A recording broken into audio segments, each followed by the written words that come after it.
ఆలియా భట్ మెట్ గాలా వేడుకలో పాల్గొని తన స్టన్నింగ్ లుక్స్ తో అందర్నీ మెస్మరైజ్ చేసింది. ఎంటైర్ వరల్డ్ తన వైపు చూసేలా ఓ వండర్ఫుల్ శారీని ధరించింది. తను ఎంతో స్పెషల్ గా డిజైన్ చేయించిన శారీతో ఇంటర్నేషనల్ కార్పెట్ పై తళుక్కుమంది.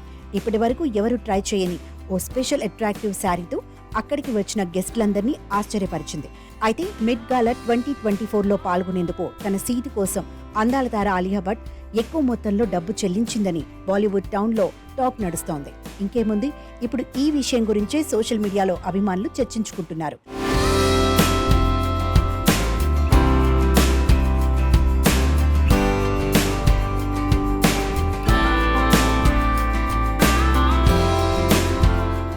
మెట్ గాలా ఈవెంట్లో పార్టిసిపేట్ చేసేందుకు బాలీవుడ్ బ్యూటీ ఆలియా భట్ సుమారుగా 63 లక్షలు ఖర్చు చేసినట్టు బాలీవుడ్ లో ఓ రేంజ్ లో టాక్ నడుస్తోంది.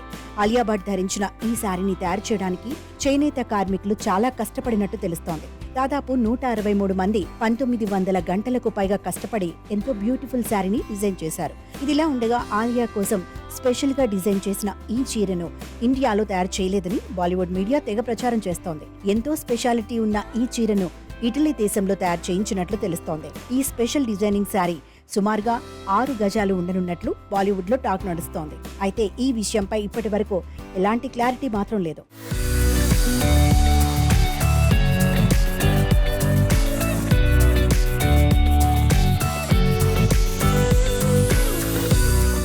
ఇదిలా ఉండగా గతంలో 2023లో జరిగిన మెట్ గాలాలో పార్టిసిపేట్ చేయడానికి 42 లక్షలు, అలాగే 2022లో జరిగిన ఈవెంట్లో పార్టిసిపేట్ చేయడానికి 30 లక్షలు ఖర్చు పెట్టినట్టు బాలీవుడ్ మీడియా తెగ ప్రచారం చేసింది.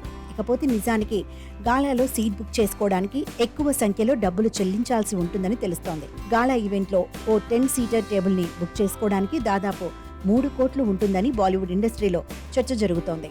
అయితే ఇలా ఈవెంట్ కోసం వసూలు చేసిన డబ్బును ఫండ్స్ రూపంలో మెట్రోపాలిటన్ మ్యూజియం ఆఫ్ ఆర్ట్స్ లోని కాస్ట్యూమ్ ఇన్స్టిట్యూట్ కు చెల్లించినట్టు బాలీవుడ్ టౌన్ లో టాక్ నడుస్తోంది. ఇలాంటి స్పెషల్ శారీని ధరించిన ఆలియా భట్ స్టేజ్ పై తన ముద్దు మాటలతో అక్కడికి వచ్చిన సెలబ్రిటీస్ ను ఎంతో అట్రాక్ట్ చేసినట్టు బాలీవుడ్ మీడియాలో గుసగుసలు వినిపిస్తున్నాయి. ఏదేమైనా మెట్ గాలాలో సీటు కోసం లక్షలు ఖర్చు పెట్టిన ఆలియా భట్ గురించి ఇప్పుడు అందరూ చర్చించుకుంటున్నారు.